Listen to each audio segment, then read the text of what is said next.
আটা দিয়ে যে এত মজাদার গোলাপ জামুন তৈরি করা যায় সেটা তো আমার আগে জানাই ছিল না। মাত্র হাফ কাপ আটা আর গুঁড়া দুধ দিয়ে ভীষণ মজাদার এই গোলাপ জামুনটা তৈরি করেছি। খেতে অনেক বেশি মজার হয়েছিল আর খুব সহজে যে কেউ এটা বাসায় বানিয়ে নিতে পারবেন। আর তৈরি করার প্রসেসটাও খুব সহজ। মিষ্টি তৈরির জন্য এখানে আমি নিয়েছি হাফ কাপ পরিমাণ আটা। আমি এখানে প্যাকেটের যে আটাটা পাওয়া যায় সেটা নিয়েছি। আপনারা চাইলে খোলা আটাও নিতে পারেন। সাথে দিয়ে দিলাম ওই কাপেরই হাফ কাপ পরিমাণ গুঁড়া দুধ। যতটুকু আটা নিয়েছি ঠিক ততটুকুই গুঁড়া দুধ নিয়েছি। এখানে অবশ্যই ফুল ক্রিম গুঁড়া দুধটা ব্যবহার করতে হবে। সাথে দিয়ে দিলাম 1/4 চা চামচ বেকিং সোডা। চা চামচের 4 ভাগের 1 ভাগ বেকিং সোডা এখানে ব্যবহার করেছি। 1 চিমটি পরিমাণ বেকিং পাউডারও দিয়ে দিয়েছি। তারপর সব কিছু খুব ভালোভাবে মিশিয়ে নিচ্ছি। শুকনো উপকরণগুলো প্রথমে ভালোভাবে মিশিয়ে নিতে হবে। তারপর এখানে দিয়ে দিচ্ছে 1 টেবিল চামচ পরিমাণ ঘি। ঘিটা দিয়েও খুব ভালো করে মিশিয়ে নিচ্ছি। ঘষে ঘষে মাখিয়ে নিতে হবে। আর অবশ্যই এখানে চেষ্টা করবেন ঘিটা দেওয়ার জন্য, তাহলে খুব সুন্দর একটা স্মেল পাবেন। 1 চিমটি পরিমাণ লবণ দিয়েছি। মিষ্টি খাবারে যারা লবণ পছন্দ করেন তারা দেবেন, না পছন্দ করলে বাদ দিতে পারেন। এখানে আমি দুধ নিয়েছি। দুধটাকে আগে থেকে ভালোভাবে জাল করে রুমের স্বাভাবিক তাপমাত্রায় রেখে ঠান্ডা করে নিয়েছি।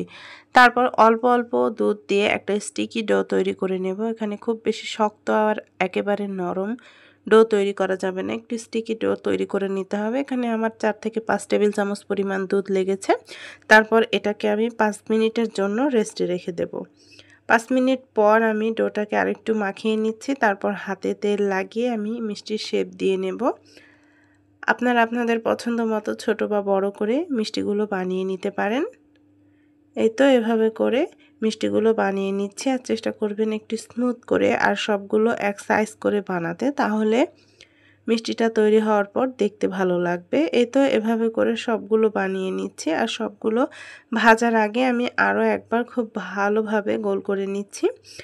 আমি মিষ্টিগুলোকে ভাজতে দিয়ে দিয়েছি। এই ভিডিওটা কোনোভাবে স্কিপ হয়ে গিয়েছে। তেলটা যখন হালকা একটু গরম হয়ে এসেছে তখন মিষ্টিগুলো দিয়ে দিয়েছি। তারপর চুলার জালটা লো টু মিডিয়ামের মাঝামাঝি রেখে এগুলোকে ভেজে নেব। হাই হিটে ভাজতে যাবেন না, তাহলে ভেতরটা কাঁচা থেকে যাবে আর বাইরেটা পুড়ে যাবে। একটু সময় নিয়ে মিষ্টিগুলো ভেজে নিতে হবে। এখানে আমার মিষ্টিগুলো দেখুন ফেটে গিয়েছে। এটার কারণ হলো এখানে আমি 1 চিমটি পরিমাণ বেকিং পাউডার ব্যবহার করেছিলাম। এটা কোনোভাবেই দেওয়া যাবে না। এই রেসিপিতে শুধু বেকিং সোডাই ব্যবহার করতে হবে। বেকিং পাউডার দেওয়ার কারণে আমার মিষ্টিগুলো এখানে ফেটে গিয়েছে। যাই হোক, মিষ্টিগুলোকে আমি খুব সুন্দর একটা সোনালি কালার করে ভেজে নিয়েছি। এর থেকে বেশি গাঢ় করে ভাজা যাবে না, তাহলে এগুলো কালচে হয়ে যাবে।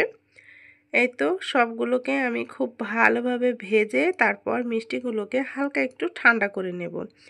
একেবারে গরম মিষ্টি শিরায় দিতে যাবেন না, তাহলে এটা চুপসে যেতে পারে। এবারে আমি শিরাটা তৈরি করে নেব। এজন্য এখানে আমি নিয়েছি 1 কাপ পরিমাণ চিনি, সাথে দিয়ে দিচ্ছি 1.5 কাপ পরিমাণ পানি। ফ্লেভারের জন্য 2টো এলাচ দিয়ে দিলাম। তারপর শিরাটাকে একটু জাল করে নেব। এখানে কোনো ঘন শিরা তৈরি করা যাবে না। শিরাটা যখন খুব ভালোভাবে ফুটে যাবে তখনই চুলাটা বন্ধ করে দেব। এই তো শিরাটা খুব ভালোভাবে ফুটে গিয়েছে। এবার চুলাটা বন্ধ করে আমি মিষ্টিগুলো দিয়ে দিলাম। মিষ্টিগুলো দিয়ে ঢাকনা দিয়ে ঢেকে এটাকে আমি 1 ঘন্টার জন্য রেস্টে রেখে দেব। এতে করে দেখবেন যে মিষ্টিগুলো খুব সুন্দরভাবে ফুলে একেবারে ডাবল হয়ে গিয়েছে। এই তো 1 ঘন্টা পর আমি মিষ্টিগুলো পরিবেশন করে নিয়েছি। পরিবেশন করার আগেই অর্ধেক মিষ্টি শেষ, এতটাই মজার হয়েছিল।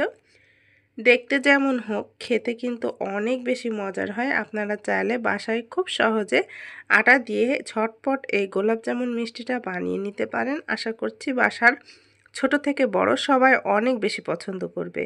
সবাই ভালো থাকবেন, সুস্থ থাকবেন। আগামীতে আবারও আপনাদের সাথে দেখা হবে নতুন রেসিপি নিয়ে। সে পর্যন্ত সবাইকে আল্লাহ হাফেজ।